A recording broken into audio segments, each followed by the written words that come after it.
Hi there, you're listening to Unnatural Selection, the show about newsy type stuff and things. My name is George. My name is Tom. And my name is Adam. And with our powers combined, we are Unnatural Selection. Make sure you visit us at our salubrious home on the web, unnaturalshow.com. It's a podcast that wallows in despair with humor as its excuse. Make sure that you follow us on all the bullshit social medias that have, do, or ever will exist at our handle at Unnatural Show, particularly on TikTok and YouTube, where the Hanson followers are coming out in droves. And to quote Pauline Hanson, I don't like it. Don't like it. Back for another week here on the Despair podcast. Tom, sorry I cut you off. What were you going to say? The Despair cast. Again, Despair George, I don't know what you expected because you said things on the internet and that's where all the shitheads are. So it's really bothering will come out me. And talk to you. Just as a very quick aside before we get stuck into the news. Now, don't tell them it's bothering you. No, it's not. That's what they want to do. They do bother me, but it's more the fact that anytime Pauline Hanson comes up, there's a contingent of speed dealer sunglasses wearing guys holding large fish telling me that I'm an idiot and I haven't read enough, which is not true. And if anything, I read too much and it hurts me.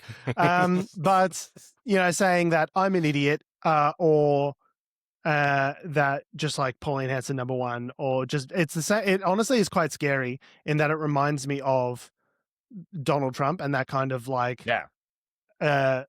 sort of opaque, baseless nationalism that he sort of pushes, where it's cry more libs kind of thing. It's just fuck you. It's it's not engaging in any of the substantive policy discussion. I mean, what would you expect from Hanson stands? But the fact that it's just I make a good point about how Pauline Hanson's housing repossession policy is fucking disastrous and would be absolute nonsense, and the responses are cry more cuck and things like that. It's you haven't actually engaged with how bad these ideas are. It's called at all. trolling, George, and it's the internet. But it's concerning to me that I don't know, other comments that we get are this is a good idea or this is a bad idea. You're an idiot for these reasons, and sometimes they're good reasons. They go, yeah, actually, I didn't consider that aspect of it, or there's more complexity there. Obviously, it's just a 1 minute clip online. It's not going to capture the full 1 to 1.5 hour discussion that we have. So people are only exposed to a fragment of the thing that we're talking about.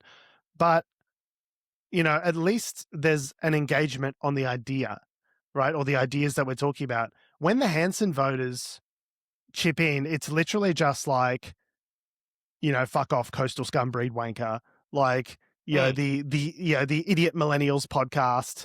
It's just bashing. It's got actually nothing to do with the ideas and how good or bad they are. It's just I hate you and I want to make I want to make the libs cry, make the lefties cry. The people that like the party that said, we're just going to kick foreigners out of their homes, will just come in and be like, fuck you, I don't like you, and end of discussion. But what we're talking about is the idea. You're surprised about this? How disastrous that the idea that they're going to propose is, and here are the reasons why. Let's think through it for 30 seconds.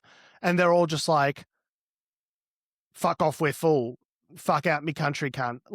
It really is that level of analysis, which is disturbing to me that there's no willingness to engage on ideas. The fact you're surprised on this is I'm not surprised. I guess I'm saddened. You have been drinking the Adam optimism Kool-Aid. Have we swapped? Have we swapped? Both Adam and I are you expected better from these people? Not that I expected better. I'm saddened. There is a reason. And we'll talk about it, George. It's in the rundown. There is a reason why countries are falling headfirst into ideology and into the fascist abyss, nationalism, populism, these tropes, because it's easy. And this is the most popular, sort of party in the country currently, depending on who you listen to. I mean, we'd had 4 polls last week that are basically saying that, and the fact that their supporters can't even articulate any kind of coherent strategy. It's not even. It's got nothing to do with the policy. It's all cult of personality, in group versus out group. If you're not a white Australian, fuck yous. And it's like, it's so dangerous and scary to me. I don't know if you guys feel that as like people who are obviously, look and sound like the dominant in-group, but as someone whose name is Jorge Tsipos, like... Tsipos? Jorge Salvatore Tsipos. Tsipos. I say Tsipos, yeah, but I was making fun of the pronunciation. Yeah. But it's like, I often do not feel like I'm part of the majoritarian, element in this country. Like, as someone who's the descendant of immigrants and, copped some strife for that growing up, greasy Italian and WOG and all that sort of stuff, I don't feel like the dominant in-group. So maybe it just scares me more when I see these things crop up than it does you guys for obvious reasons. But like, this is giving me like not significant amount of anxiety at the moment that these people are now the dominant group. Yeah, no, I am terrified. I am extremely terrified. I just didn't. I'm not surprised about these people coming in. Like, I'm surprised to the extent that it's grown in recent months. We've been doing this for 15 years as well. I've never experienced this level of just like vitriol for who I am, for who we are, just existing on the internet. It seems like it's exploded recently. I am also quite conscious of the fact that people, it's not always like you're putting a lot more conceptualization around it, that there are actual people putting these things on thoughts. There are bots. There are there's that angle. There are people that just routinely go through and just do this as like I mean the Hanson holding out a tissue box on the internet. Like, I think that could be a bot, but like a lot of these things feel directed in a way that doesn't strike me as being done by a bot for the purposes of but there are people, right? There are people that aren't like, they're just they're going to make a hateful comment and move on. So my point being is you're putting a lot of weight. Yes, correct. They've watched 15 seconds, 30 seconds maybe. And they just call me a cunt and move on. Move on. Yeah. Oh, yeah. But they've probably watched hours and hours of Pauline's social media. Yeah. And they're doing hours and hours of Andrew Bolt. Yeah, if they're not an increasing minority or a plurality at this point, they're certainly very, very vocal in a way that I've not seen before, which is concerning to me.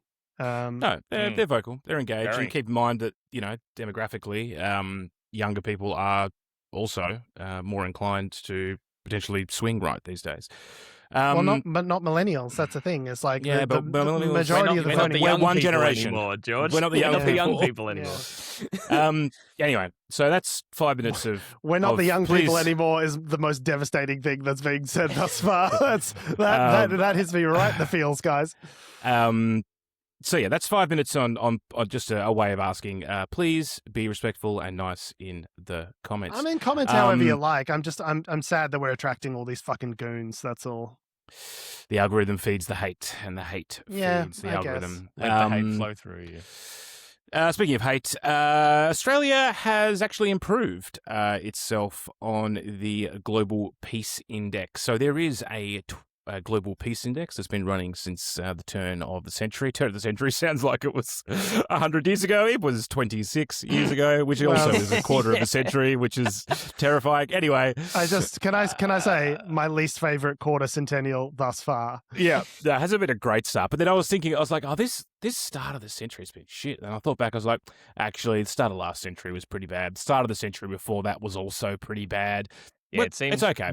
Most centuries seem to get off to a real shit start. Yeah, I mean, bad start to the century, bad start to the millennium as well, as far as I'm concerned. I don't know what was going on in the year 1000. I'm sure it wasn't great, but the literal Dark Ages. I'm sure it was great. I'm sure it was pretty bad. Battle of Hastings, 1066. Not the first quarter, but the middle section Q3 of that century. Yeah, it's not great.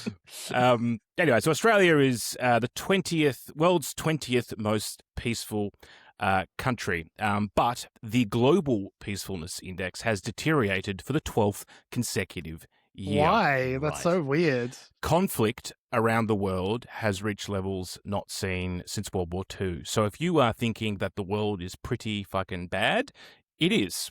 See, the data sacks up with that. The I've seen the documents. counters have proved it. The number of active state-based conflicts has reached 61 globally, which again is the highest since World War II. Now, Australia did fall 14 places to 133rd on the terrorism index since the Bondi terror attack. We were saying before the show, it's like golf. The higher number is better. The lower number is better. So for these benchmarks, lower is better. Lower is better. Yeah. You don't want to be 133rd. You'd rather be in the top 100 or one. But it's only one of 23 indicators used. So there's a bunch of metrics they use, and they average it out, and that's how they get the global peace ranking. My people, the nerds, mathing and modeling and trying to figure out who's the least terroristed country in the world. Some other stats that might be of interest, which is terrifying. Drone attacks increased by more than 11,500% between 2018 and 2025. Well, surely that's to do with the commercial availability of drones in warfare, right? Like you're talking about Reaper drones and stuff like that beforehand, deployed by the US military, right? Like state actors, massive planes as drones, not like I've got my DJI Mini with a grenade strapped to it and I'm flying it through the Ukrainian woods. But I mean I feel 11,500%. Yeah, that's a big increase. Like the whole sentence is horrifying, I find, because it's not like there's been 11,500 more incidents. It's percent. So whatever 100% was in that other period, that's an insane jump.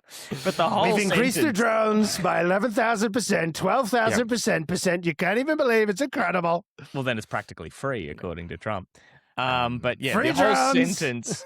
The whole sentence is that drone attacks increased by more than 11,500% between 2018 and 2025, while artificial intelligence has reduced military targeting times from 1 day to seconds. Yeah. So those are two different metrics that are equally terrifying. Yeah. So what they're talking about. If you would like some more information on that, read the book about Alex Karp, The Philosopher in the Valley, by Michael Steinberger, I think his name is, which talks about the rise of Palantir and sort of its integration with the US defense apparatus in terms of surfacing targets immediately, basically combining all of these different pieces of data, that things that used to take days in terms of getting an approved hit list now are done in seconds. And it's like, is it any wonder? Reducing the kill chain as well. The kill chain. The amount of decision points, in that chain are much less. And it now becomes a situation where someone can get a list of targets, narrow it down, approve it in a matter of seconds. And is it any wonder that in the first days of the conflict that the Americans bombed a girls' school in Iran, killing 176 people, right? Because they just made a snap decision based on, a bunch of a fucking data lake, rather than actually looking at anything. I love, George, you are right. You do read too much. We just mentioned something about AI military targeting and you're like, here's a book about the saddest thing you've ever heard. Yes. We've talked about it on the show as well. Yeah, the kill chains are decreasing. And it is making a difference on the battlefield in Ukraine as well. Shooting first and asking questions later, historically a great strategy. Yeah. So other stats here, which just make everyone feel wonderful and warm on the inside. Conflict deaths do remain below recent peaks. So conflict deaths reached more than 181,000 in 2025. But they do remain below the 2023 peak of more than 309,000. Keep in mind, these are conflict-related deaths. It doesn't include the second, third, and fourth order deaths of humanitarian crisis and disease and all that sort of stuff, the second order effects of a conflict occurring in a region. What a sort of a peak in 2023. Gee, what happened in 2023? If only I could remember what happened around that sort of 2023 mark that caused a lot of killing. If only there was some large event that occurred in the Middle East that would explain some of that. But sadly, we have no historical content. The only thing I've learned from history is that nobody learns from history. So just and the final point here to note about the story, Iceland retained its position as the world's most peaceful country for the 19th consecutive year. So if you want to go and because it's just isolated and it's cold, so nobody wants to go there and kill people. I would love to go to Iceland, not to kill people, but just to go to Iceland. I think it'd be nice. New Zealand is the second most peaceful country. Again. So what are there they you go. coming after? The sheep? Switzerland, which we'll talk about in a minute in one of our other stories, Slovenia and Ireland in that order. For the first time, Russia ranked as the least peaceful country. I'm like, for the first time? How is this only the first time? Not during the Cuban Missile Crisis, no, during the Cold War at all. Now is the first time. They haven't been measuring since then, I guess. The Sudan was the second country, which I said the Sudan. Sudan is the country. Obviously, we don't talk about it on the show very often, but Sudan's been in a civil war, a devastating civil war with hundreds of thousands of people have died for a long time now. Yeah. Democratic Republic of the Congo, well known for being a bastion of peace. Ukraine, which is somehow, what's that, fourth on that list, and then Israel is the last one in the top 5. That is to set the scene for the next story, which is that as we mentioned last week, Richard Marles and Penny Wong from Australia have gone to the UK to talk around AUKUS, which is the big defence pact that we have with the United Kingdom and America. And when they got there, nominally at least. Nominally. When they got there, the British Defence Secretary, John Healey, halfway through a tour, they'd already done one press conference with him. British Defence Secretary John Healey dramatically quit on Thursday. I think when you quit under those circumstances, you don't quit, you've quat. He quatted dramatically. It's some in the thick of it. Shit, like just the crazy politics of like, you hung out with him one day and then he's quit the next day, and you're like, oh well, we're halfway through this tour. I hope he passed on his handover notes. I hope he passed over his handover notes to the new incoming defence minister, so he knows what's up. Yeah, so really, you do imagine Peter Capaldi on a flip phone, stalking through the back areas of Parliament, Westminster, just going, he did fucking what? Oh, he's gonna get in there. I'm gonna wring his fucking neck. He said that the reason was the government's failure to spend enough money in the defence sector left him with no other option. To which UK Prime Minister Keir Starmer basically wrote back and said, well, we're actually spending plenty, and I'm sorry you aren't going to be a part of our program moving forward. It felt a bit cunty, didn't it? Keir Starmer's having a bit of cunt, I think. But look, and they were meant to, Penny Wong and Richard Marles were meant to go and tour a naval base. That didn't happen. So look, I mean, the commentary is that the relationship's fine, but it's just obvious to see that. So I guess where I'm going with this is that the UK, in terms of its defence posture, there are lots of reports.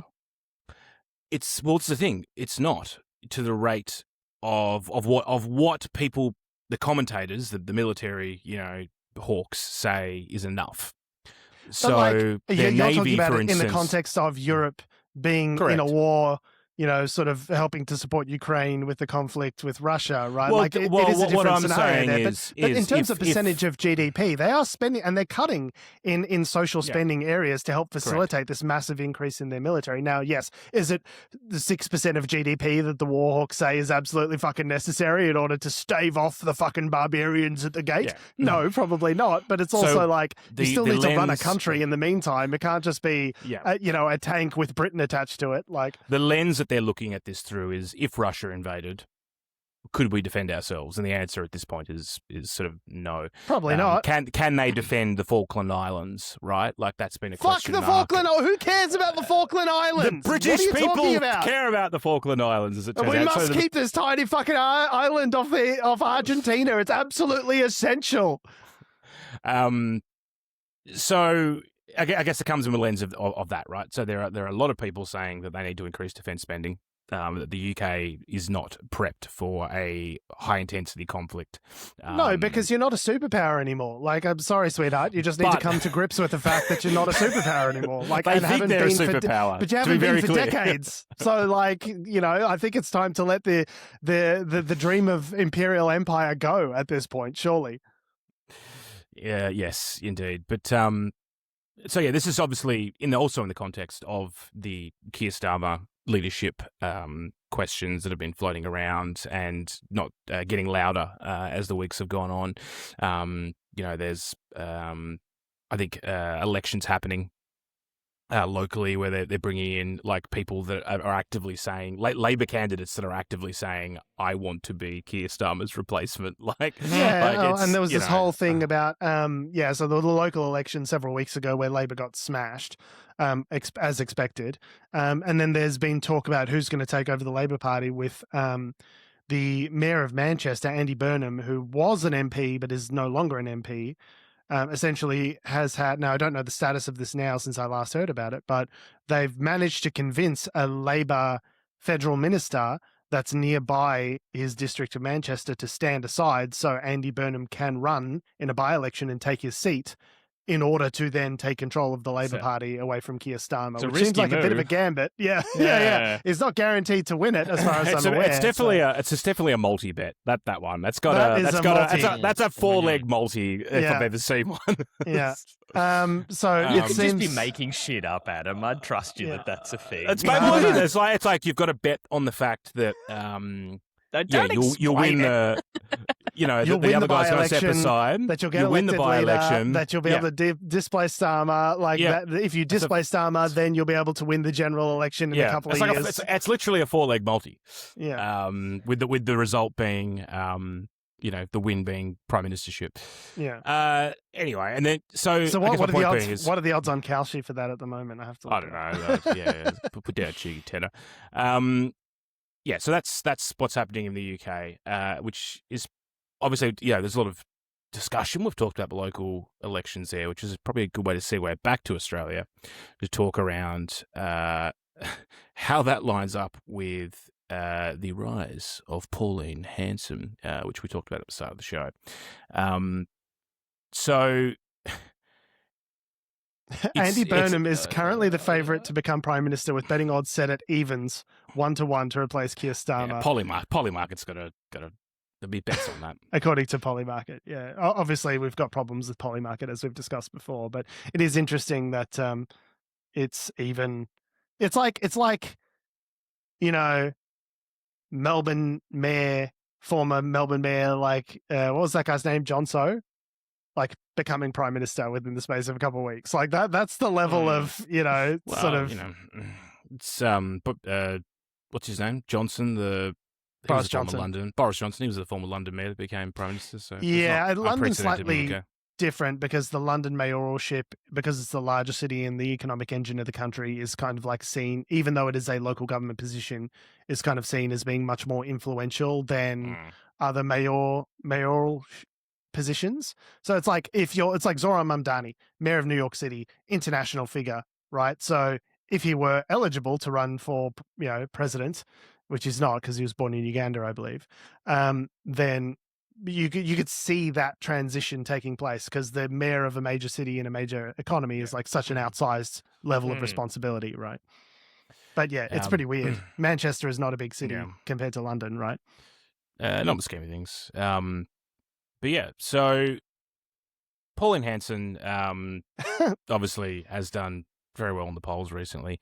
And it's been interesting sort of looking at, I guess, the Liberal Party's reaction to that. Obviously, they elected Tony Abbott as their president, and there's an opinion piece that we'll share in the show notes from Annabelle Crabb, which talks about sort of the history. It's an interesting history between Pauline Hanson and Tony Abbott, and potentially how that might shift the conversation going forward. But I didn't realize that Tony Abbott basically was responsible for putting her in jail, and I forgot that she went to jail. Yeah. I think a lot of people forget that because it ended up being overturned, as I recall. So, I don't know. Do you want me to run through the history go on. of this? Yeah, I can't do it. It's too depressing. So, Tony Abbott was elected in 1994. He had a staffer who goes by the name of, where's his name? Ola something. It's gone. He had a staffer. Anyway. Is it David Oldfield? That's the one. Oldfield. Thank you very much. Oldfield, Paul and Hanson got elected to Parliament a couple of years later. 96. Anyway, Oldfield started talking to Hanson in the background, despite the fact that Tony Abbott publicly was like, we shouldn't be engaging with her. He eschewed her publicly, yeah. At least at that time. She's going to divide, and the concern essentially being she will divide the Conservative voter base. We don't want to do that. We want to keep the broad church of the Liberals together. I hate to say it, but Tony Abbott was right. I'm going to say, how'd that go for them, though? He was just early. And then, so basically there was another guy, Eldridge, I think. David Eldridge. Right. Yep. Who, together with Oldfield, in the background, they formed the One Nation, with Paul and Hanson, they formed the One Nation party. And Oldfield... Etheridge, sorry, David Etheridge, sorry. They... Oldfield quit as Tony Abbott's staffer, and from then on, it seemed that Tony Abbott was intent on destroying One Nation. So what ended up happening was the way they formed the political party, One Nation, was that they were a company. Basically, they went through for a company structure. So it's like, you've got a director and a secretary, and it's as opposed to a political party, correct, which is a different entity, right? Correct, and you've got to have 500 members. So it's a different business entity, basically. And so what happened was Tony Abbott, there's a whole lot of stuff happening in between, but basically succeeded in getting, there was a charge. She was found guilty of electoral fraud, basically, because it wasn't a political party. It was an organisation, like a company. A company limited by, a proprietary limited. Now, and they had won at that time a bunch of seats in the Queensland election, which is why it was electoral fraud. Anyway, she went to the High Court, I think it was, and got. She was in jail for 11 months. And not a short amount of time. No. But then it was overturned on appeal. And I'm not sure exactly the reasoning for that, but it got quashed. And then, she was obviously out of Parliament for a while, and then she came back in the Senate, a few years later, basically, and it became not just One Nation, it was Pauline Hanson's One Nation, and it was a verified political party. And since that time, she's been attracting, people and influence to the cause, including James Ashby and other things. So Tony Abbott recently, this is why it's interesting, has recently sort of talked about, trying to mend bridges, I guess, is kind of the concept with One Nation. Again, essentially the motivation being, let's try not to split the voter base, the Conservative voter base, right? So it's interesting history. It's worth knowing. It's worth reading up on. We'll post the article in the show notes. But I don't know. What did you guys think of that? I found that. Yeah, I mean, wild. I was aware of Pauline Hanson's stint in jail. I don't think I was aware of the detail that sort of Tony Abbott was instrumental in sort of pushing that. But yeah, to give it a little bit more detail. So my understanding was that Pauline Hanson appealed to the High Court. I don't think it was so it didn't overturn the conviction. Rather, it refused bail to Hanson and David Etheridge while they prepared their appeal, and then it was quashed. And from what I can see here in this article, for the following legal reasons: so lack of fraudulent intent. The court ruled that the evidence did not prove beyond a reasonable doubt that Hanson and Etheridge knew that the individuals on the registration list were not genuine party members. Objective membership. The judges determined that because applicants had paid membership fees, received receipts, and had been issued membership cards under the name Pauline Hanson's One Nation, they objectively became members regardless of the leaders' subjective intentions to restrict membership rights and legal errors. The judge was found to have misdirected the jury by failing to explain that the evidence regarding a support movement was irrelevant to the objective formation of membership contracts, and that Etheridge could not be convicted of aiding Hanson without proof of a dishonest purpose.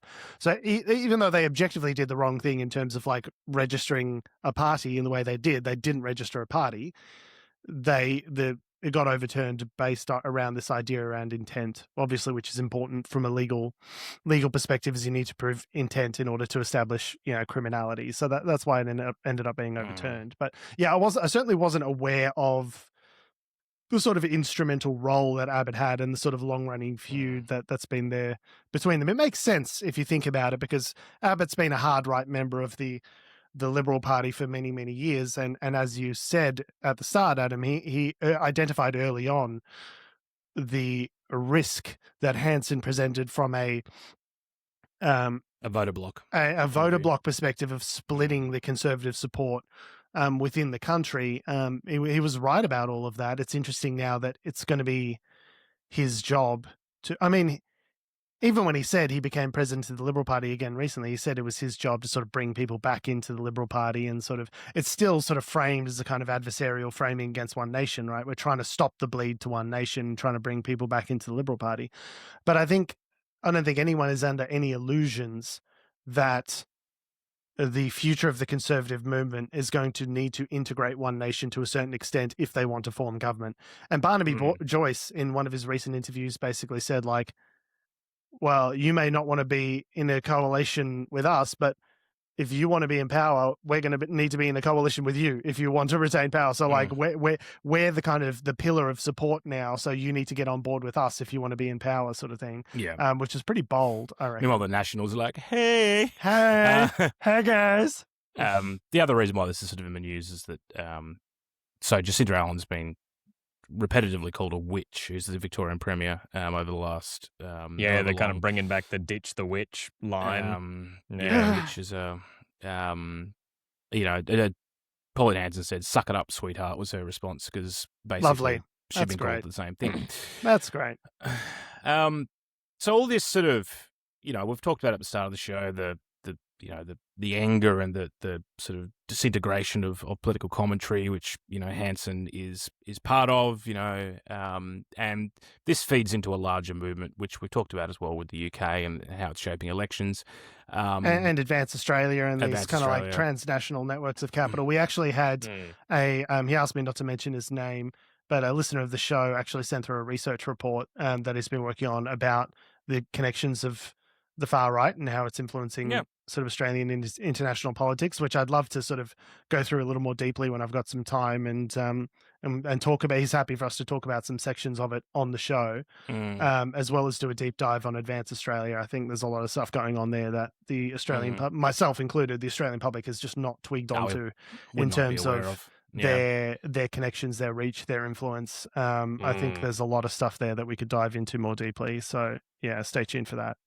Stay tuned for that exceptionally upsetting fucking upcoming episode of Unnatural Selection. Funny. We should have just been a movie podcast. Honestly, we should have just done movies. It would have been so much easier. I'd be so much less depressed. Yeah. So there's another opinion article here by John Harris from The Guardian, which is sort of talking about the lunge to populism and the far right in the UK, and how events it all ties news, in, right? It's all of a piece. Like whether it's happening here in Australia or in the UK, it's all part of the same movement, right?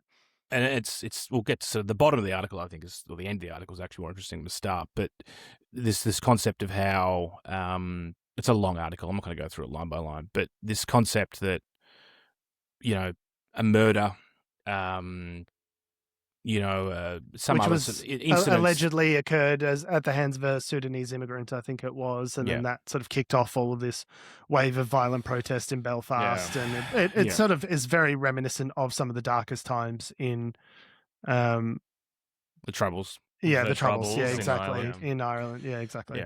Yeah. So how events like this can get blown out of proportion and put through a lens and scapegoated, basically, which especially when being amplified by Elon Musk, the world's richest fucking gaping asshole, essentially going to bat daily on Twitter, framing it in terms of an existential, sort of conflict. We need to fight or be defeated, like this kind of language, essentially incentivizing violence.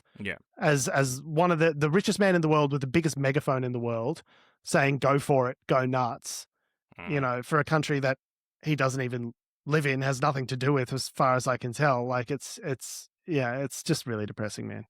So what I'm not really across the details on the ground, but ostensibly, there has been an uptick in sort of violence around, Belfast, Southampton, and there were some race riots around... in the UK, in England. I think it was a year ago or 2 years ago, where they tried to like burn down the hotels that the sort of people who were attempting to migrate to the UK were being kept in, and all this like Tommy Robinson far right, kind of like even further right than Farage kind of, violent political movement that seems to be rising there. It's very concerning.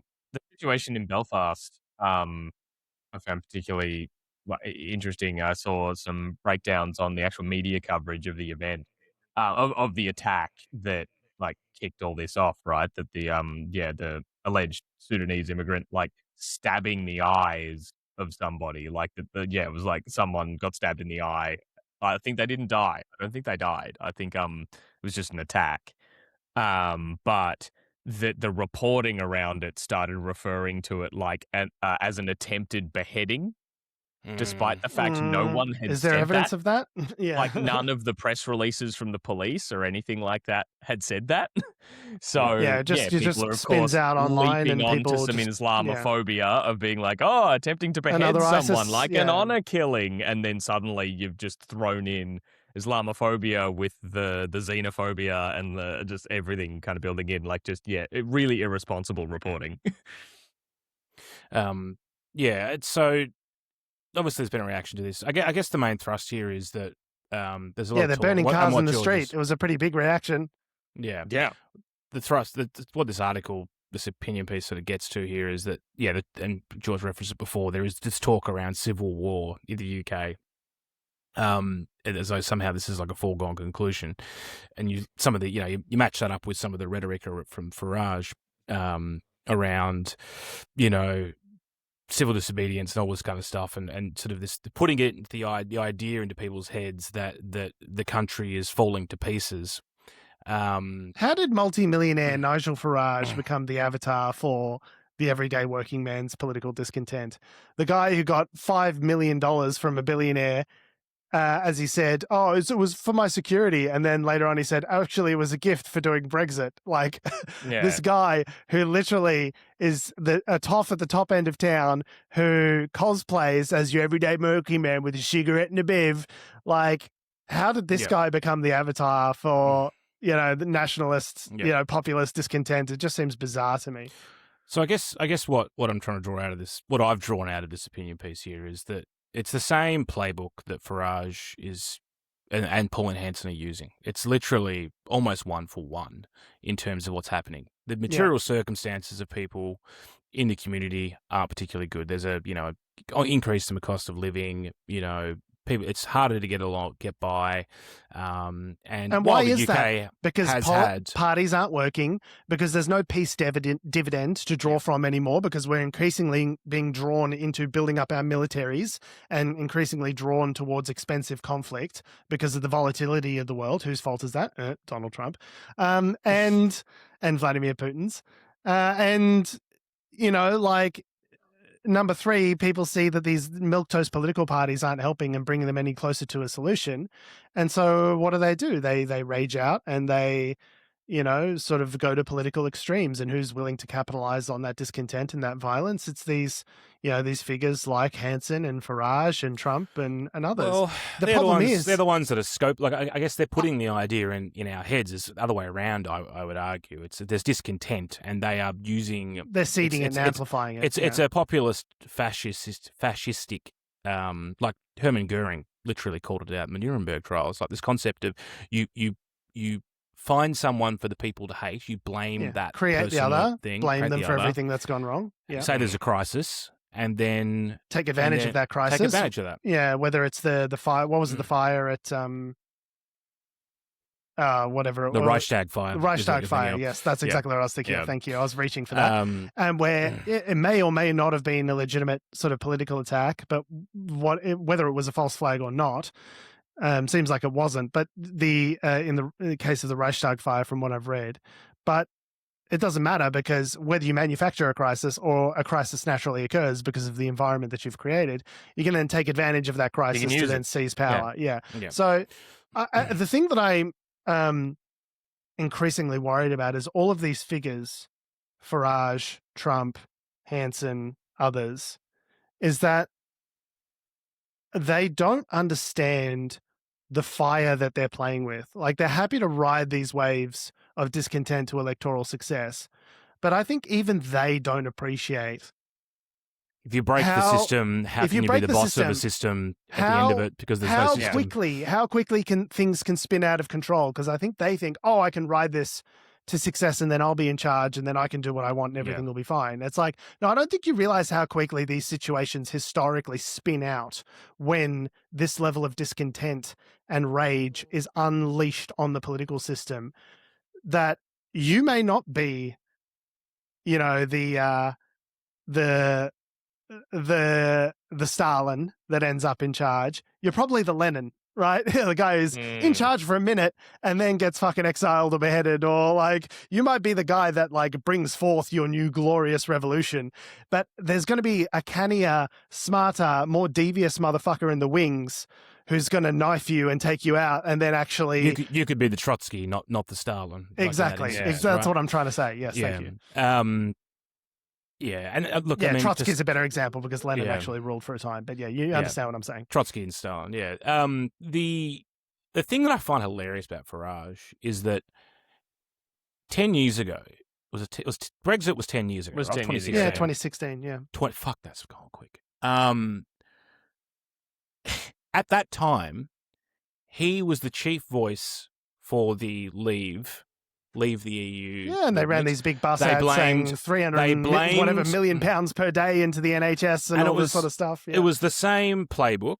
It was the reason why you're not getting ahead is because damn immigrants. We're tied to Europe and because of damn immigrants, right? Yeah. Okay. People went along with that and they left the UK. They left the EU. It's been 10 years. And it worked out great. Nothing has changed. If anything, it's gotten worse. Yeah, it's responsible for a couple of points of growth every year since then. And rather than turning around and going, this guy was wrong on fucking everything. This guy was wrong on everything. About everything. And was objectively a liar. And it hasn't actually done anything. People have now he's saying, it's actually just because of the immigrants. The EU had nothing to do with it. It's the exact same Republican playbook. Starve government, make government not work, make people angry at government for not working, capitalize on their discontent and get more power. The point being is that this guy's not a truth sayer. He's a bullshit artist. He's a con man. Artist. He's like Trump. He's a confidence man. He's the what's the character off the Music P.T. Man? Barnum. P.T. Barnum's another one. Yeah. The Music Man in the Music Man? The Music Man from the Music Man. Anyway, the titular Music Man. I don't know. Lyle yeah, Landley. but like the concept of you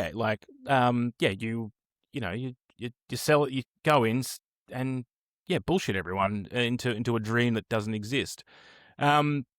But I guess what I find crazy is that people are willing to just go along with it for the second time because and it's not so much because they're using logic, and this comes back to your point about the comments at the start of the show, George. No one's using logic here. No one's using any rational. No one's using their brains at all. It's just feelings. It's just vibes. Yeah. And that is really how, it's one of the reasons why institutions, how society frays and how we retreat back to our tribal corners, because it's all based on vibes. No, people are, it's the cognitive dissonance of, I want to believe something, and it's very hard to be you're building a wonderful finance app to help with your home finances. You could run someone through that, show them all the reasons why the math isn't mathing. And the decisions they make, and they'll still go out and they'll still buy a fucking boat because based with debt, because it gives them a feeling. And again, people make it doesn't decisions immediately affect them, right? Correct. Like there's that. I really do that's think the thing of, I can take on this debt now and I won't be homeless tomorrow to buy the boat, so I'll buy the boat. When it's like, no, there's actually, if you really think about it, I really do think Rupert Murdoch is one of the figures of the last century who really has the most to answer for with regards to the instupidification of our society. Just making enshittification of people. The enshittification of people's brains. Like a quarter, half a century of this fucking shit. This Fox News, Fair and Balanced, the Australian, the Herald Sun, the Daily Telly, the Sun over in the UK. It's just it's nearly a half a century of it just rotting our fucking brains to shit, and we're all now starting to pay the price and having to live in the fucking shit, corrupt piece of shit world that Rupert Murdoch personally has helped to bring about, along with the global network, interconnected networks of capital and CPAC and all the rise of these organizations and all sort. But it comes at the start from an inherent, anti-intellectualism. I don't want to know things. I just want to feel things. The truthiness, as Stephen Colbert once said, it doesn't matter if it is true, it feels true to me. And so that's all I need. Gamer Jam in the chat is saying, the real silent majority is the 70% of people who just want everyone to be happy, healthy, and taken care of. Unfortunately, the other 30% are ideological allies with the people who own all the media and social media, which has enabled them to believe that they're the majority. And and maybe it is, as you say, Gamer Jam, just from what I was talking about at the start of the show with regards to seeing and hearing all of these One Nation people, maybe it really is just like, One Nation is aligned with Gina Reinhart and her interests. And, those people are just getting amplified. And maybe they're not the majority, but we're just seeing them more. And it's a manufactured consent issue now where the Australian populace thinks that, well, we're hearing all about Pauline Hanson in the media. It's Channel 7 goes, do you still want to be Prime Minister, Pauline Hanson? She goes, yeah, I do want to be Prime Minister. They go, unbelievable. And no follow-up. The media and social media and the apparatuses of power have all had a role to play here in creating this reality for us and not pushing back and not challenging, right? The other thing this opinion piece points out is that, social media in particular, the gluing to the algorithm and to the information streams that fit your worldview, amplify and continue to algorithmized rabbit holes are not good for people's brains, as it turns out. I really think in 50 years they're going to be studies about how the introduction of social media is what broke our world, and that's why we're now heating our hands in front of a bin fire. It's like the introduction of social media algorithms on our phones broke the fucking world. What will they there won't study be studies at that point. With? Then if we're all just heating our heads, it'll just be like people talking shit around the bin fire. Yeah, well, which is basically what it is now, just online. Hang on, can I just mention, just jumping way back to something I said before? Correction, I got my wires crossed. The beheading things that I was talking about was in relation to the murder that Adam mentioned earlier. So no, the guy did die. I said they didn't. I got my wires crossed with a different situation. So I will make sure not to use that as the clip, because otherwise we're going to get fucking roasted for getting something wrong, even if we corrected it. Tom, this isn't just happening in the UK. Tom, are you aware of what's happening in Switzerland? No, not in peaceful, neutral Switzerland. It's very peaceful. Famously neutral Switzerland. And very peaceful, apparently. Apparently will only remain peaceful if they do not have more than 10 million people and not a person more. That is the magic number. 10 million and one, and everything goes to shit, apparently. Not concerned about growth, obviously, by the sounds of it, and continuing to grow their economy. But so a right-wing party in Switzerland, the Swiss People's Party, although the acronym for it is SVP, which in the local language, that makes more sense. Thank you, George. I was just like, wait, that doesn't line up at all. No, but of course, in Swiss, so they're proposing what would be considered a world's first if it passes, which is a population cap of a country. To mandate that their population cannot exceed 10 million people until 2050. Which is basically just a way of saying chuck the immigrants out, right? Like it's an explicitly racist policy, right? Yeah, it's like they're framing it around to not be letting I guess, probably reducing the amount of immigrants, but also not letting them in the first place is kind of thing. Yeah. Using it as a reason to deny people entry into the country. So the Yes campaign says uncontrolled immigration is causing Switzerland to grow far too quickly. The negative consequences are palpable in all areas of life. And they're claiming only 1 in 10 immigrants are workers with sought-after skills. This party, I don't know what they're based on nothing, based on what that's based on, or anything like that. But who's looking after your old people, right? I guarantee it's fucking immigrants. These are the only people that are willing to take these shit jobs in childcare and aged care and the health systems, and yeah, I just think it's interesting. I don't know. I think it further goes into similar to the housing policy that we talked about last week, the housing policy, not policy, that we talked about last week from Pauline Hanson's One Nation. Pauline Hanson's One Nation's Pauline Hanson. Yeah. You got to think this through for more than just we'll just reduce the amount of immigrants and we'll use that number to keep it at 10 million. Because if you then reduce, what happens when it's only Swiss people in Switzerland and you're approaching that 10 million? What then? If it's legislated that the population cannot go beyond 10 million people. Yeah, we're talking about a one-child policy, like in China? What happens? One-child policy? Are you just going to have to, statelessly evict people? Too much fucking. You're not allowed. Yeah, is there going to be mandatory abortion? This is an announcement from the Swiss government. Stop fucking. Yeah, what? When you bang on a 10 million people population and someone falls pregnant? Yeah. What happens? You gotta. You can't. No, it's but it's not. It's not about. This is just a veiled way of saying. Yeah, they're not. Kick the immigrants out. They're not thinking. If it's Swiss people having babies, right? they're not going to do anything, right? They want Swiss people having Swiss babies. They just don't want the Browns, right? No, but 10 million and one, George, and it all collapses. Yeah. I mean, ironically, the thing is that because of demographic collapse, which is happening across most Western countries, you need more people. They would probably not get to 10 million Swiss people in any short order. The problem that we have globally is that exactly what you said, Adam. Yeah. People aren't having enough children in Western economies. The growth is slowing down because if people are having 1.2 kids per couple on average, you can see how the numbers the math isn't mathing there in terms of your country continuing to grow and being able to support all of the large swell of people that are going to be in aged care in the next 20 to 30 years, if the taxpaying population that sits beneath them is not several times the size that they are, right? That's how it's always worked, is that for every one person in retirement, you've got 3 or 4 working people to support them, through taxes and other sort of wealth transfer means and aged care and all these sort of things.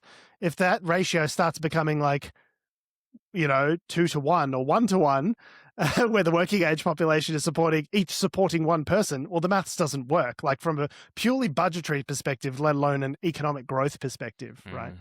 Yeah. So that's what all the opponents have said to this policy. Yeah. The people who are against it have just been saying that this totally fucks Switzerland's ability to be competitive in the world economy. There'll be a shortage of workers, workers with critical skills, and then it fucks their relationship with the EU. And what do you get? You get inflation, because then you have to pay more for the same level of productivity to incentivize workers into those roles that nobody wants to take. And so what is that? That's inflation. That's what you're describing. This would be a hyperinflation spiral because your country's growth is not outpacing its needs. I get that people have concerns about the character of their nation changing with immigration. I get that. And it's not even necessarily explicitly racist. I live in a far-flung suburb that's leafy and far away from the city, and I like the character of my neighborhood. If all of a sudden there were, medium density housing and apartments and things being built right next door to me, that would bother me, because it's that's not why I moved into one of the further suburbs away from the city, was to have that experience. I opted in for a different experience here. I get why that would bother people. But I'm also aware that the nature of any country is change. So things change. This used to be orange fields is not a way that you can live your life. like things grow, things change, cities expand, countries expand. You want population growth because that means you live in a dynamic, expanding economy. And I think a lot of these Swiss citizens have been the beneficiaries of a growing and expanding economy alongside their growing and expanding population. And so they want all the benefits, but they don't want any of the costs. And I'm sorry to say that is simply not how things work. Yeah. You would not like to live in the country that did not experience any population growth for the last 26 years, because your quality of life personally would be much, much, much worse. Yeah. The other thing to call out, and again, just from an empathetic point of view, is to understand that some of these European cultures, have had a fairly, even if it's just for the tourists, there's been a through line of a fairly consistent cultural narrative and way of doing things and way of living for a long period of time. Like, Europe has a much more durable, we're talking 200, 300 years. Yeah, right. like Swiss has been around since Switzerland as a country has been around since like the 1850s, I want to say. But culturally, these groups, these cultures have existed in this area for thousands of years, right? And so I understand that, like, to have that start to be perhaps fraying around the edges, you feel like you're losing your identity. And, this is part of why in the UK... Germany for the Germans. Well, this is why in the UK, there are people that are, sort of, again, still think that they're a superpower. They're not. And they haven't been for their entire lives, right? Like, people in it's the been UK some saying, time. India's still ours, right? Yeah. No. So, it is sad, and maybe but again, it's about having a deeper conversation of like, how do you protect the core values and the core, the elements of that culture while also creating the third thing, creating it was interesting. It was a food, and this is a real sidebar, but like, I'll allow an example, it. But watch yourself, McCoy. I found myself watching some late or early evening SBS food documentary stuff, I think. Before it gets too pornographic, surely. Anyway, but it was about a British guy going up the east coast of Australia, and he went to a town, I think it's where the big banana is? Big prawn. It's where the big prawn is. Where the big anyway, prawn is, yeah. Or somewhere in that area. The point being is... For those of you who aren't Australians, our claims to fame are big large things. Statues of strange things out in remote outposts in the bush. It's kind of a thing here. We've got the big banana, big pineapple, big prawn. It's just kind of... The big merino. I love what the it big is. merino. I don't get it. It's all we've got. I've forgotten the town. It's somewhere in Queensland. But this concept... Well, the one with the giant prawn, I think. Well, I don't know if it was that. It might have been further south. Anyway, you're driving north. The point being, it was a big pineapple farming area. But a lot of the people that came in to do the farming are Sikhs. They're from immigrants. Various parts of the subcontinent. They have this festival, which is like, it's this weird blend of like, we're having a barbie, we're having a cookout, but it's got like Sikh infused, like, and this is the point he was using. It's like using food like as the through line, as the cultural through line, as the Isn't that beautiful? blending of culture. Isn't it beautiful that we've got this blend of cultures happening here in Australia, and we get access to this culture and these food and these stories? I don't know. I think it's wonderful that I can go down and get amazing Thai food from my local shop, and it's like fantastic because the person's from Thailand and they know all about Thai food, and now I get to eat delicious Thai food. Like, isn't that fantastic? But the point being, there's a third thing that's been created here. It's not European. It's not necessarily exclusively Sikh. It is somewhere in the middle. That's beautiful. And the point is that this will continue to happen as humanity exists. So this concept that we can lock in culture. As a sort of time bubble now. As this thing that never changes is it's absurd. Something that we can't wrap our heads around as humans. We haven't quite got there yet. I was having a similar conversation with my wife the other day, I think, because we were talking about banh mi's. It's like banh mi sandwich, being like, oh, these are great. It's really unfortunate that it's like history is rooted in colonialism. Well, that's why it's on French really bread, right? Bad, because the French invaded, and that's settled. But you get you all just these mixture jam of elements. these two cultures together. Like, it was through force, but they had all this French bread and all these Vietnamese ingredients, and they made this delicious sandwich. I think that's why I loved Anthony Bourdain's show so much, is because it, which I've been watching it again recently, because I didn't have something to watch, and I just default back to Anthony Bourdain when I'm bored. But It's so good because it shows the fusion of these different cultures and the history and how politics and world events fuses into food and how it creates culture and shapes culture. And, like you say, Tom, with the banh mi, obviously, the French occupation of Vietnam as being a colonial outpost and, that sort of stuff. China.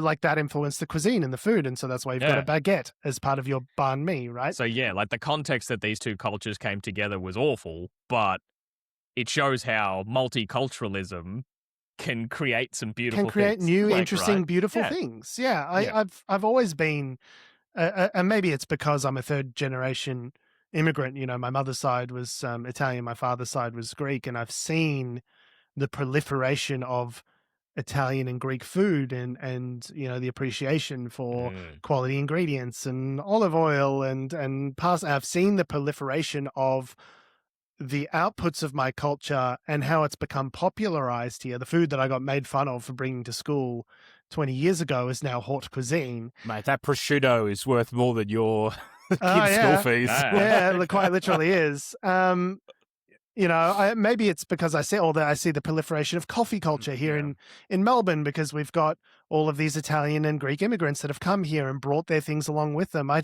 think that's beautiful, but it disturbs me that people see that and they're disgusted. Like it's sad, man. I don't know. The attitude I've seen with like people feeling like certain areas that they feel now they live in another country rather their own. Like, it feels like I'm in China or something just because you're in the Chinatown area of a suburb. I love Chinese food. Yeah. Like, it's great that it's here. Lean in, seize the opportunity. Being proud of your country to me always seemed insane. It's like, I think there was a quote, something like nationalism is like one flower being proud of the pot of dirt that it grew up in, as opposed to another pot of dirt. Like it is, I'm not saying culture's meaningless, but like, nationalism is silly. Bold if you were. It's just the idea of territories and lines and this culture and that culture. It's kind of like, it's very reductive. It's just a form of tribalism, but the thing is, I think, that's what the right loves. They love the in-group and the out-group and like us and, this whole idea of like, we have a predisposition though, fairness to and that, like I think, disgust of the outsider and but it's more prevalent on the right. Like these things are, if you look at the psychological traits of people who are left, they're more open to new experiences. They have less fear of the other and of boundaries and things like that. Whereas people are far right and conservative, if you measure them on this same... Well, they're conservative. They don't like change, do they? Right, exactly. And so there's a certain measure of disgust around things that are new and different ideas about fairness and inclusiveness and in-group and out-group, and they're wanting to exclude people more. And I think really part of it just more than anything is just like your personality type.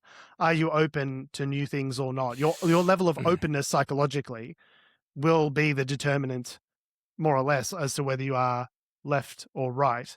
But the thing that's concerning is that level of lack of openness becoming the dominant sort of ideology and restricting things and closing things down, because as we know, that's not conducive to growth and change, right? I know people are scared of change. Things are changing quickly. There's AI, there's all this stuff, but like, just go with it, man.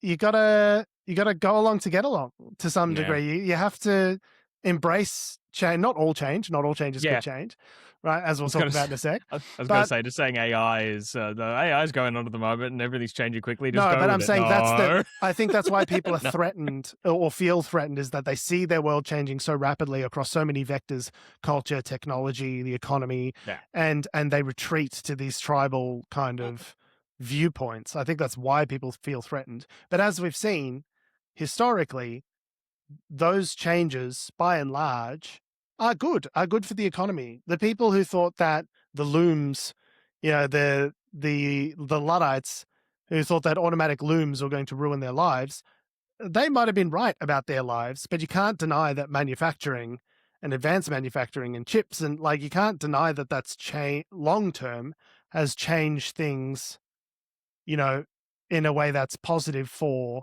growth overall. So I get people feeling protective about their patch, but you also need to consider the broader scope of history as well alongside that. Growth and change is good. unless you're Jared Kushner, in which case, fuck off.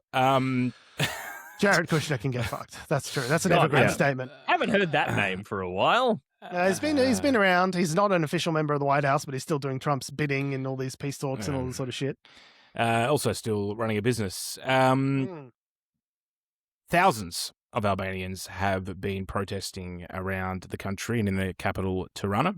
It's the largest protest movement that's been seen in a while in Albania.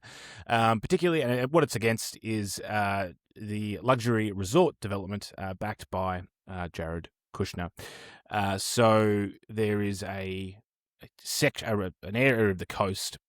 Actually, I'll go back even further. So Jared Kushner is Donald Trump's son-in-law. He's married to Ivanka Trump. He's running a $2 billion Saudi-backed venture fund, which is absolutely not naked corruption. At all. Anyway, Ivanka and Jared were just cruising the Mediterranean and they just sort of went past the Albanian coast and they just loved it. They just thought it was enchanted by it. Yes. And so they decided, we're going to put a big resort here. We're going to buy this island and we're going to pop a big old 10,000 room resort right here.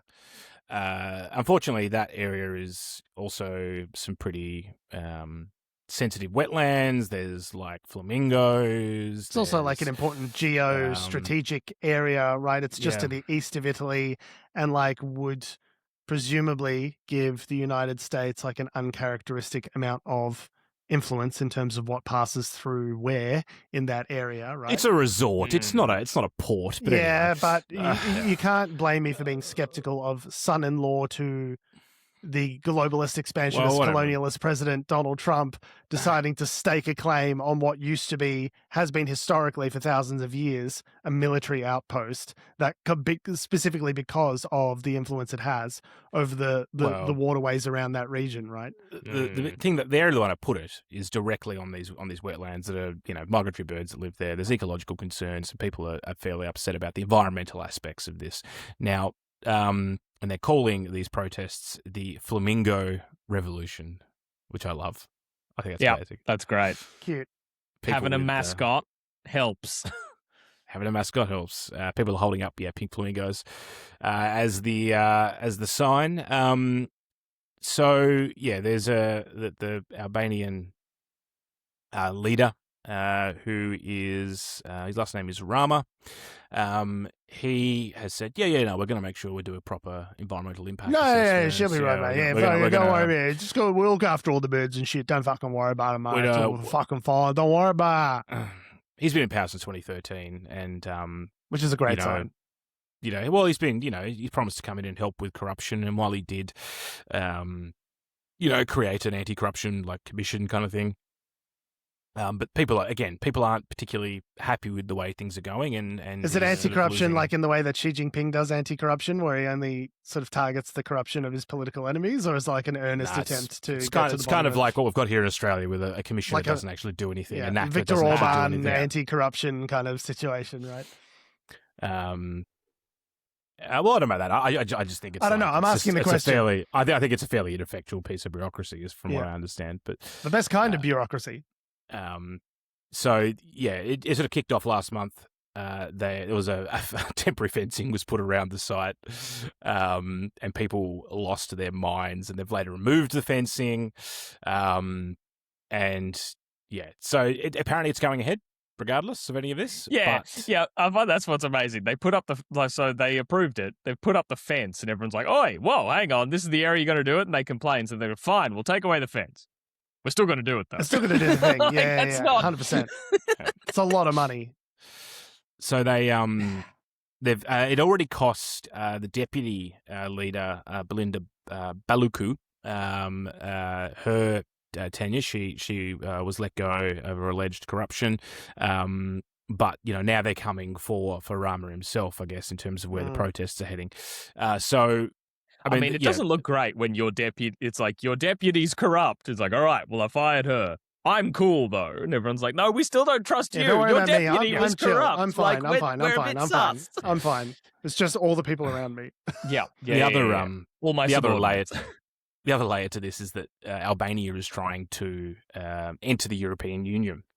So the European Union's like, well, if you want to be let in, there's certain controls you've got to have in place. Lots of countries in the European Union that don't want free movement of people coming from brown countries would be thrilled about that.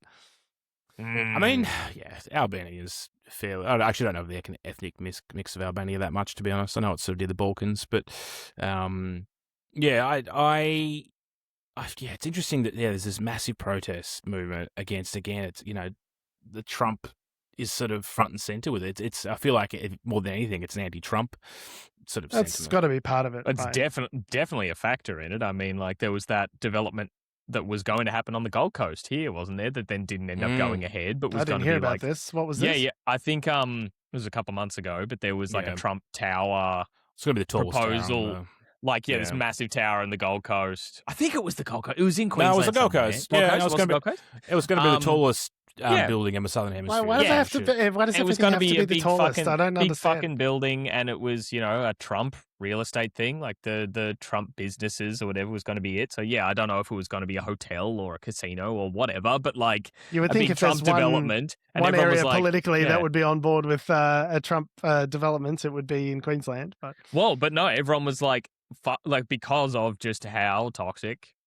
Like being like, no, we don't want a Trump Tower in Australia. Like it's the fuck off. We don't. If he want was smart, shit. he'd just call it something else, right? But he's such an egotist. He has to put his fucking name on everything, and which actually hurts him in executing his own corrupt ends, right? But if you just put in a shell company and called it, maximal Drumpf profit Tower. Investments. Drumpf Tower or something. Not Trump Tower. Yeah, but so like there wasn't obviously like I think protests to the scale that like we're seeing here in Albania, but like obviously at least our keyboard warrior backlash was swift and angry, and it's not going ahead to my knowledge, the Trump Tower development in there. So I think it was more the economics of it didn't work, to be honest. Oh well, yeah, that too.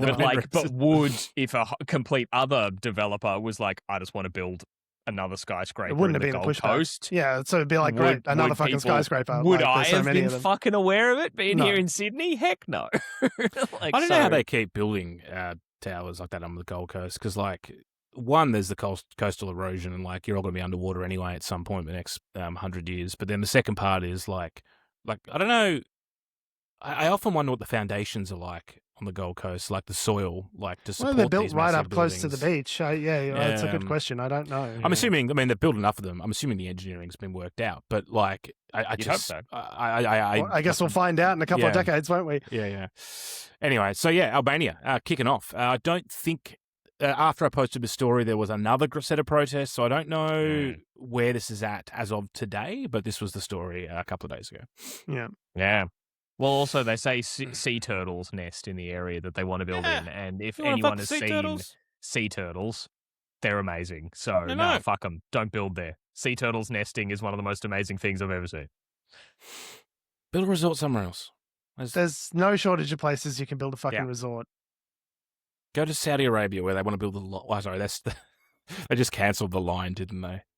Have they cancelled the line? Neon. The line has been cancelled. We didn't talk about this. Did we talk about this? The line got cancelled. I know that it's been troubled in recent years because it's been outright cancelled. Mirror city that runs along a line in the middle of the desert is maybe not the easiest engineering problem to solve, but I didn't realise it had been cancelled. Our cyberpunk future has been cancelled. Yeah. Like that's such a cyberpunk Blade Runner kind of concept of the long straight city. Oh, it definitely feels like a young adult novel setting for sure. Oh, yeah. They send their teenagers off to like the reaping or whatever. Exactly.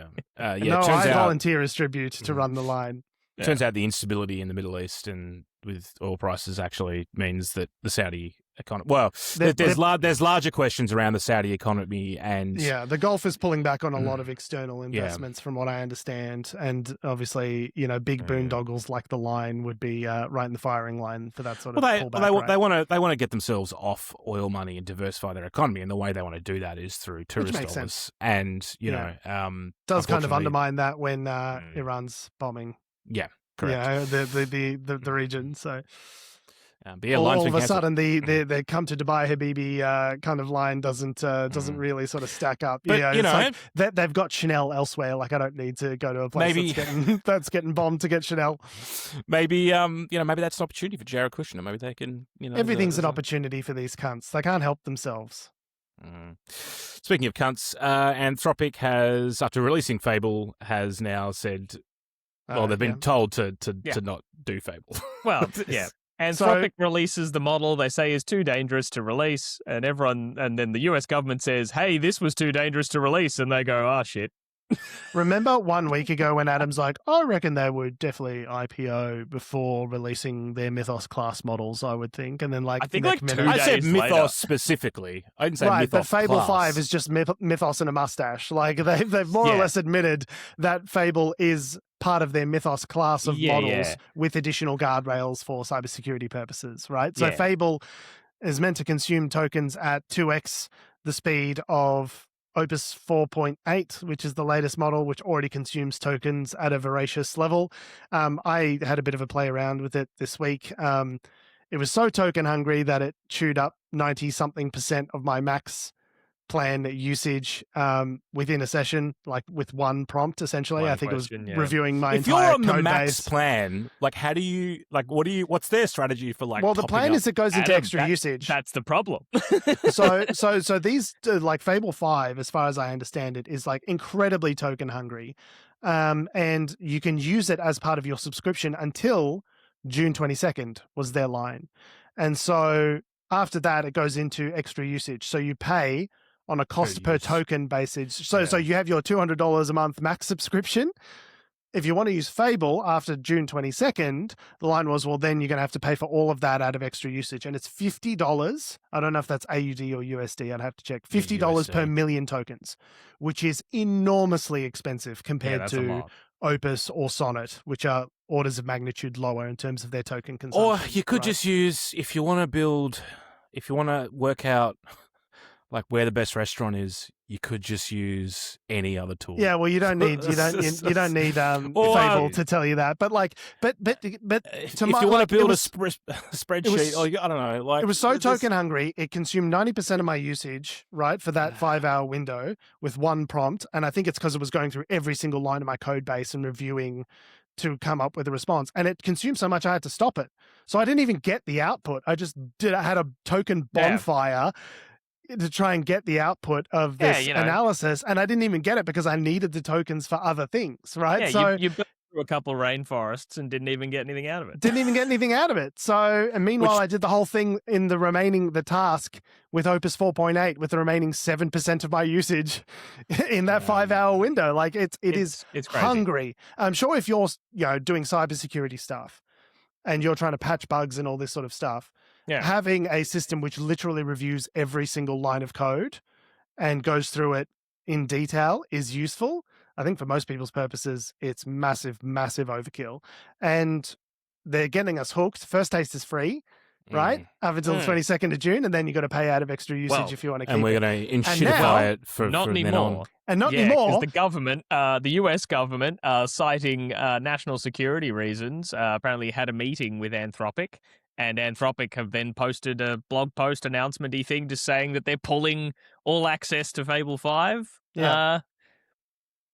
So basically from now, the US... worldwide, even though the US were kind of like, you just can't release, they had US jurisdiction, Anthropic has done worldwide. So they said, the order from the US government said it cannot be accessible by any foreign nationals, including those on American soil. So if you are a coder from an external extraction who's working in the US on a visa, you can't have access to this model, right? So the only way that Anthropic can comply with that is to basically shut off access altogether until they get this resolved. So grand opening, grand closing.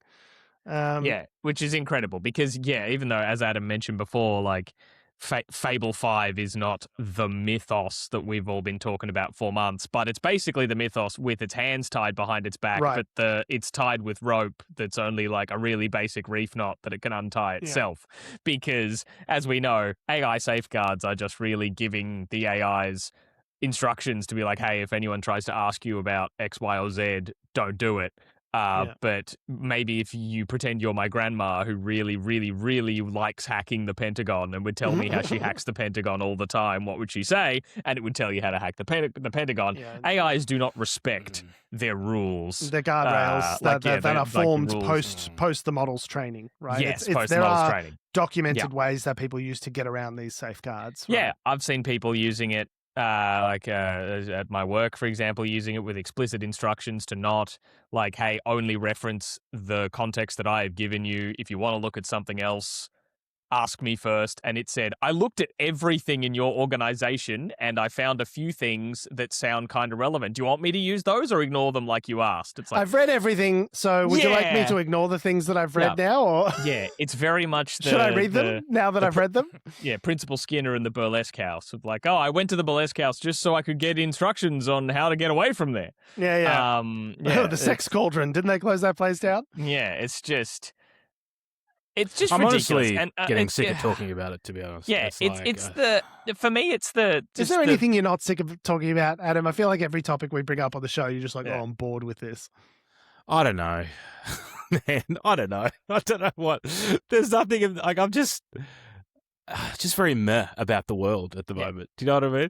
I'm the reason why One Nation is surging. Because people are just going, oh, fuck it. Careful, I'm sick of it. I get it. I get where you're coming from. But it's also like, this is the most important stuff that's happening now. The thing that we don't appreciate we haven't even talked about Musk being a trillionaire, but, you know. Yeah, people, the way people react to policy, the way governments respond, all of this stuff is really important because it influences how much money you have in your back pocket. It influences your ability to buy clothes for your kids, to feed your kids, to house your family, to afford to be able to do things. Like, all of these policy questions are dry and boring, but it affects our lives. Return the best value to shareholders? That's the real question at the end of it. What's your ROI, your return on intelligence? And that was the big thing. That was the big slogan at the big AI festival I attended a few months ago. Return on intelligence. I hate that. But I think the thing with Anthropic that I just sort of want to get out here, what drives me nuts with it is just how absolutely inconsistent Anthropic themselves seem to be with just everything they say, right? Because they work on all the models. They've talked about like we talked about self-recursive like generation of AI models. Like, can they build themselves? And like, whoa. This happened after you also wrote a thing where you said we all need to kind of pump the brakes on AI development because, hey, we don't want to rush things because we could break the world that same week. And there's like, but also our AI is building itself. And you're like, that's crazy. And then they're like, Project Glasswing is super important because we're giving Mythos to like, you know, the key tentpole organizations to not try and break everything. Glasswing's on pause now as a result, right? And then here's Mythos for any Joe Blow willing to be paying a Claude subscription. You're like, what are you doing? What do you mean? Like, it leads me more to think this is the more marketing thing than them actually being the adults in the room. Maybe. I would love to be a fly on the wall in either their executive or, you know, senior leadership meetings to see what's being discussed, and also how the marketing department, because obviously when companies move this quickly, generally my point being is a large companies like the executive leadership may want to do things quickly, and you know they can put comms pieces out, but there's normally a lag in how quick things can be operationalized and actually, you know, how things actually work. Not when you're doing everything with AI. It's much faster to move fast and break things, right? Yeah. I don't know.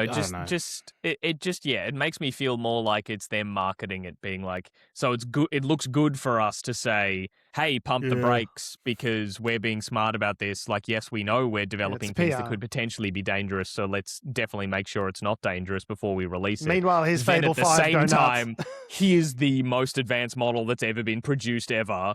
That we've also been hyping up as being too dangerous, which can work as marketing in the first place to be like, yes, it's dangerous, but we're the guys who built it. Aren't we amazing? Please fund us. Continue funding us. Also, we can't get in trouble because we already said that, like, we already called it out. Like, we've already called it out. And so we're the good guys. Yeah, so Anthropic have been coasting on we're the good guys of AI while you're hearing about OpenAI doing all the ice stuff, Palantir, or like all that and all those sorts of problems. But no, I think that reputation is not earned. And who knows to what extent this is just literally just Sam Altman getting on the phone with Trump and being like, well, now that OpenAI is your buddy on stuff, can you pump the brakes on our biggest competitor who's now outpacing us? Like, who knows if that's part of it? I wouldn't put it past him, right? Yeah. It's and I wonder to the extent that we're going to need the most advanced frontier AI models for every single use case. I mean, both OpenAI, Anthropic, and Google's DeepMind, behind Gemini, are all kind of investing boatloads of money into this idea that we need to be the first to build artificial general intelligence, and we need to be the ones that build the most advanced, most capable frontier models at any given stage. But it's like, I don't know, man. There's open source models that are 6 months behind you guys. DeepSeek, Qwen, Kimi Code, that are not that far behind. And as you say, Tom, people don't need Opus 4.9 to tell them what the weather's going to be tomorrow, right? Like, I think there is maybe a point of saturation. They don't need Opus 1.0 to tell them what the weather's going to be like tomorrow. Just hop on weather.com. Like, that's what I was saying the other week when you're saying they're running out of compute. I'm like, we don't need to be using it for everything. Compute for everything. Yeah. So I think there's like, especially when you can run local models that are now getting smaller and smaller and more efficient at tool calls and this kind of step agentic workflows locally on like a computer with a decent graphics card and quite a bit of RAM. I wonder to the extent the value proposition of these massive AI companies is going to be realized if people can just run open source models and do 80-90% of what the frontier models do for free. I just don't see where the moat is anymore. Like when there are all these techniques like distilling, and basically that's what DeepSeek allegedly did with OpenAI, was they got OpenAI to help distill the outputs of their training into a format that DeepSeek can then use to train a smaller, more advanced model for a fraction of the cost, right? So when these techniques are out there and we have all these models that are out in play now that people can do their own recursive self-improvement with Qwen locally on a machine, it's like, well, does having Opus 4.9 really add all of that much at this point when Opus 4.8 is out there and other local models are out there for free that are pretty good? I don't know. I wonder what it's going to look like going forward. Don't know. On that note of absolute existential despair, we are, and we always will be Unnatural Selection. Make sure you visit us at our salubrious home on the web, unnaturalshow.com. Make sure you follow us on all the bullshit social medias that do, or ever will exist at our handle at Unnatural Show. That's Facebook, Twitter, YouTube, Instagram, and mother flipping TikTok. Pauline Hanson voters not welcome. Make sure you follow me on Instagram at TikTok at Jorge Tsipos. You can follow me on Threads at Tom.Heath. And you don't follow me anywhere. Thanks for listening, guys. Love your faces. We'll see you next week.